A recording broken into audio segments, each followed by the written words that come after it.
Madden 17. Next question in the mailbag. This one's coming in from 7 Cities. It's going to be a long question, long answer. What he's saying is he does the slide protection, slides left twice, calls play action, but he ends up just kind of like feeling like he has to fold and go down to the run game. And I think he was asking this question. He didn't use these words, but he said, what is the Blitz metagame? That's what I took his question to be. And I would like to help explain it from my perspective. So, I don't know, do you have gun... Give me gun bunch. I would normally say, give me a play like inside cross. First week Madden's out. Nobody's got pressure. No one's got weird pressure, and then the second week the game's out, people come up with 3-3-5 odd pressure. So here's the example, right? People, the first week Madden's out, they come out, they play cover 3, and make a read here. Just make a read, like give yourself time, hit a corner out. Like they'll be patient because I'm not able to get a pass rush without kind of sending pressure. People feel comfortable passing the ball. They go to kind of like their generic 4 verticals play. They go to these corner strike routes. They go to things that take time to develop downfield because they know against cover 3 they have time because I can't sneak in and blitz you. Then the second week the game's out. It's cover 3, but maybe they do something like this, like we've been doing from the 3-3-5 odd. Maybe they send it here, and then maybe they drop the pressure off the weak side. And now that route that you've been waiting for, wait for the route, gets shed, and all of a sudden the pressure then comes in, you take the sack, and that's bad. So then you run the ball a little bit. Third week the game's out. Fourth week the game's out. Somebody comes up with a hot blitz scheme where the pressure comes up the middle. They slide a guy here, they slide a guy here, they contain, they do all this exotic stuff, and the insta-sack happens.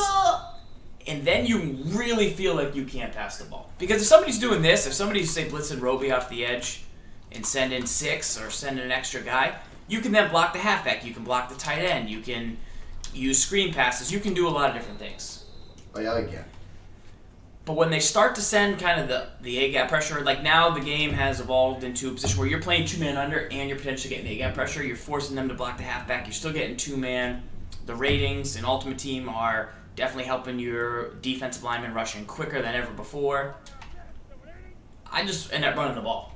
Because if I'm in gun split close, I don't feel like I feel like I can protect, but I feel like all the routes I want to run, I don't have time to get them off. I have to slide protect that I'm not comfortable with.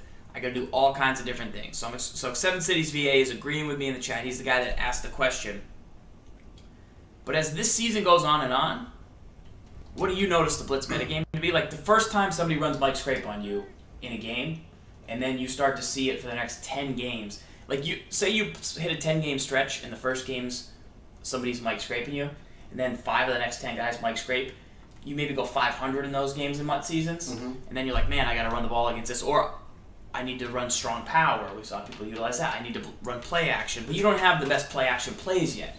You have a play action play. But you don't have a play-action play that you can run the whole game and feel good about. Right. What do you think?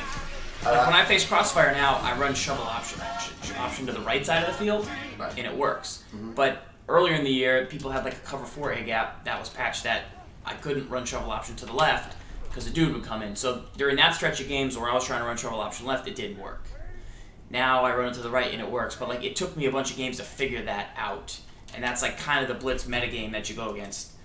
What do you notice of how the game kind of evolves as the course goes on, and like how can you pick it up? Because we give people individual tips. We say, hey, if you see the line shift like this and a guy go here, slide left and block the halfback. But then you got to play a whole game like that. It's tough. We teach you to do it once, but game. But it turns the game into, well, now I just got to run the ball, and then we get what I played last night. I just ran the ball every play. It's not fun.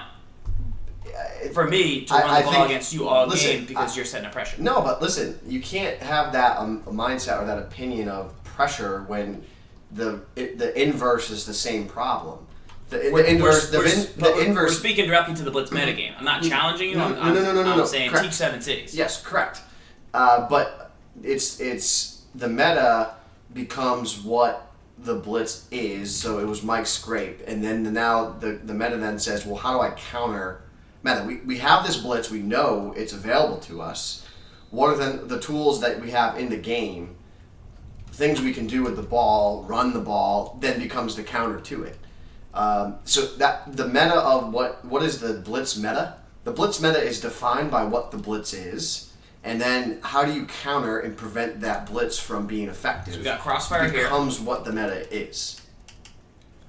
I agree. Like if some guy isn't good at Mike Scrape, he's not good at setting up the adjustments. Like I don't think it's going to be an effective thing all game long. But if somebody if somebody's coming out and they're running crossfire against you, what do you do for a full game against it? So crossfire is one of those mischievous plays that it's really difficult because you don't necessarily always have like the utmost confidence that your line's going to kind of pick the pressure up because it's random. And I think that's what makes it so effective. And I think it's a lot of ratings based because you get the inside linebacker, so pinch your line here. You get the inside right linebacker, pinch it down. Nope, that was your linebackers. Trying to pinch LB. it down. Yep. Down. There you go. So that gets your linebackers in the correct position. But where you generally, the rule of thumb to pick up all these pressures that we're seeing from the A-gap is to block whatever side your halfback is on, and then to slide protect that side of the wherever your halfback is. You can do it once. I know people like it twice. I've done it once and I've success. I just kind of do it twice because now it's in my own head. But doing it twice to whatever side your halfback is blocking is usually the best start to help you pick it up. And see right there, that's where the problem And that's where comes. people no longer want to really run halfback wheel and wait for the 10-yard because you play the computer. Correct. You play your solo challenges. You run halfback wheel. You throw those 15-yard corner routes. Mm-hmm. You get chunk plays. Computer doesn't really adapt like a human does. That you go into a game, you beat your brother, you beat your friend, you climb the leaderboards halfway. Then all of a sudden you come up against somebody who's running this pressure. You don't have time to throw downfield. So you're like, man, now it's 2nd and 8. I better just run it again. Because if I get sacked, it's 3rd and 17. I don't have a play for that. I know I can't wait and be patient to go downfield. And that's the metagame. But to me, I get in 2-week stretches where I'm afraid of facing Mike Scrape or afraid of facing Loop, and I just go into a run game shell. Yep. You seem to just pass your way out of it. That's because it's to be able to beat the blitz meta. I mean, it really requires specific practice against it to feel comfortable. You don't when you choose to run the ball against it, you're not that's not you being defiant saying, well, I can never pass. I think it's more of a product of you feel comfortable knowing I know I can run the ball, so I'm going to do that. It's more of a product of getting in and running pass protection schemes right against it. So right. I don't think you're forced to only run the ball. I think that it's whatever you feel comfortable. We have a guy in the chat right now. I think it was Maulard or Mr. Craig. He said, I'm going to run fullback dive and halfback toss against you all game, and I'm not going to feel sorry. Good. If that's going to get you the W, do it. Right, if it's going to get your opponent out of that pressure. Yeah. That's good. Right. But I just feel like I was in the Browns playbook for a while, passed every down. Then you face Scrape, and then it's oh man, let me go back to the Colts where I can run, but then still pass. Took some heat for running 4 verticals the other day, but it's a great play. It's the most basic play of football. And you're running it with 2 drags, though. So right. you run it with 2 drags, you get 2 quick underneath throws if the pressure comes in. They can't use her both. You can go downfield one-on-one. They got to be willing to get rid of that. They got to be willing to give that up. That's the biggest weakness I think a lot of people don't want to talk about against a lot of these blitzes. If you can like a gun verticals like you run, right? If you can spread out your guys, have a couple short options, and say, okay, you're gonna send the best blitz in the world against me. There's always time for that. There's always time to just chuck it downfield. Right, but then you're playing I'm gonna run, pass deep. I'm gonna run. It's not dink, dink, dink, dink, dink. It's when you're playing somebody that you know can't blitz on 1st and 10, you're like, yeah, I'll pass. Sure, I'll pass right now. I'll pass for 4 yards. Don't care because I'm gonna pass on 2nd. I'll pass on 3rd down. I think the biggest fear is against the blitz metagame where you can take a beating. I think is like the true reason a lot of people would rather run the ball. The games where I've lost the worst score impact are when somebody has that type of pressure. You took a bad beating earlier against J-Null, and it was due to blitz pressure. Right. And if you run the ball all game, you don't open yourself up to really getting crushed like that. You might just lose 14-0. It might be just as convincing as losing 42-0, but it doesn't. You don't feel as bad.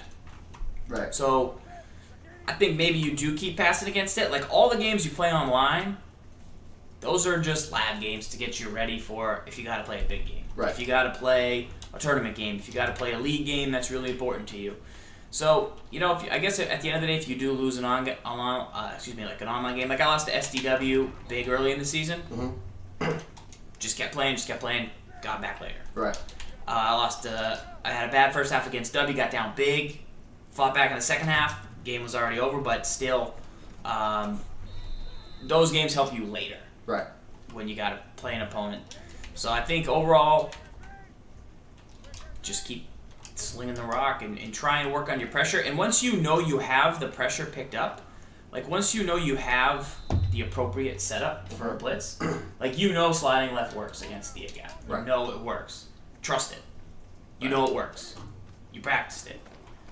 Yeah, it might come in once every now and then, but it works. Now and then, yeah. You know it works.